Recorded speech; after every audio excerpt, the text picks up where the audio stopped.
Shit. Some more walking. Где деньги, блядь?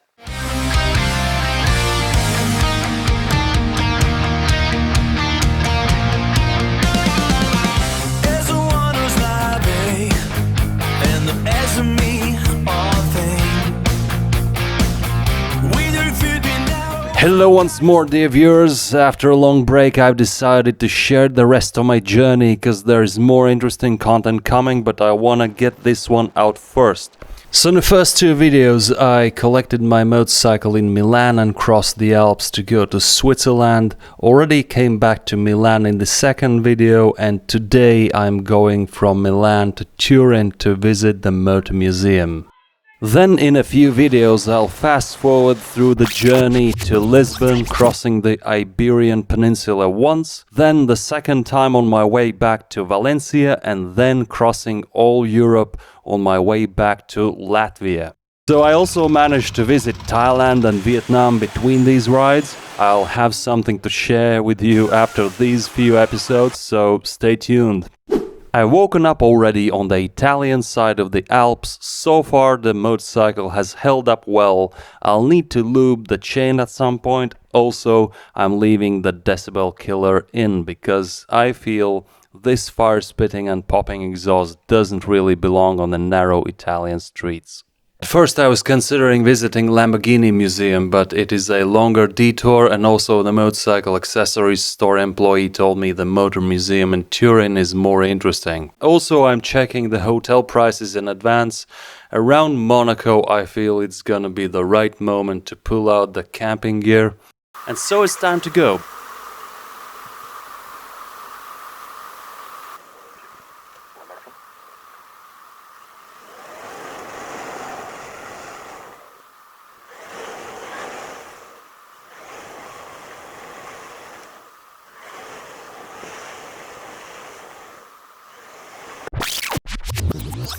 I stopped for a little boost of energy and finally arrived at the museum. The building doesn't quite look like what I expected. It's like a 80s modernism building, but let's see what's inside. I found the motorcycle, the perfect parking. I hope no one's gonna take my bag. There are mostly clothes, but still. This building definitely looks better from the inside than from the outside. I'm already quite excited. There are 3 floors. Let's start with the ground floor. The lady told me actually I have to start from the second floor. Right, it looks like we are starting from the very beginning of motor vehicles. Starting from the spring-loaded vehicle, steam power. These vehicles are actually pretty interesting. So this one, for instance, has 2 engines on each side, but they are apparently connected by a shaft, and then the power is driven by chain.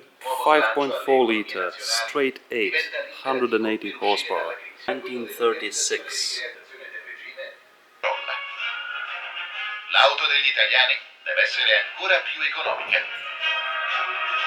Citroën was the responsible company for front-wheel drive cars. This is the first model in the world.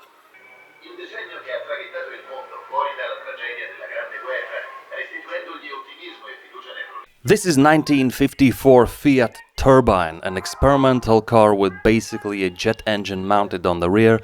The turbine engine doesn't produce thrust to move it forward. Instead, the turbine shaft is driving the wheels, similar to Abrams Honeywell engines.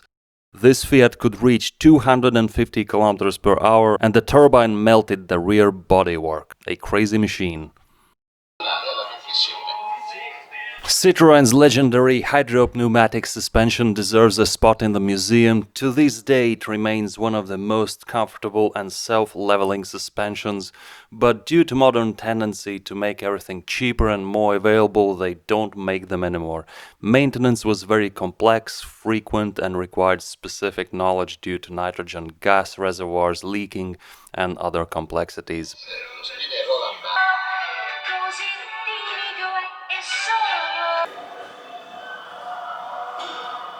208 GTB. I didn't know they had so little engines, only 2 liters, but 8 cylinders, turbocharged, and made 220 horsepower.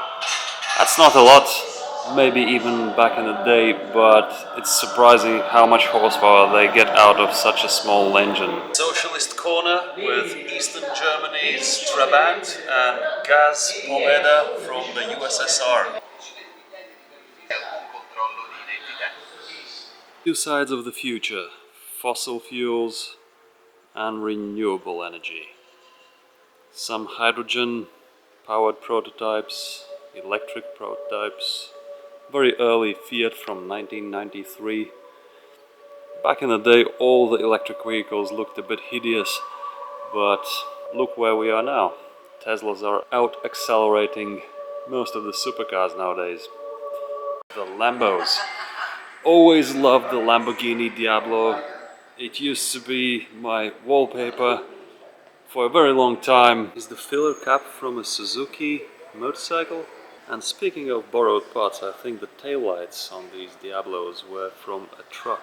Alfa Romeo engines already in the 20s and 30s look beautiful, comparing to, for instance, Lancia engine from the same era.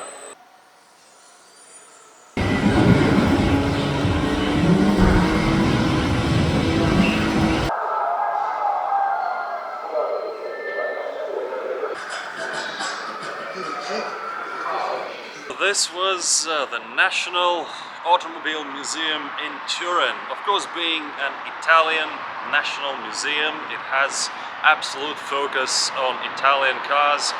And right next to it there is the Fiat factory, at least one of the first ones. They have several in Turin. I met a couple of guys in the lobby who had been to Ferrari Museum. They said that this was more entertaining because it's more diverse. Of course, having the car brands of various periods, and also this one has more audio visuals, which the other two lack. Entrance fee is 15 euros, and I'm gonna attempt wild camping at some point in the next few days. Yeah, if you wanna see me get lost in the Alpine, go trails, get wet and cold, don't miss the next video. See you soon this time.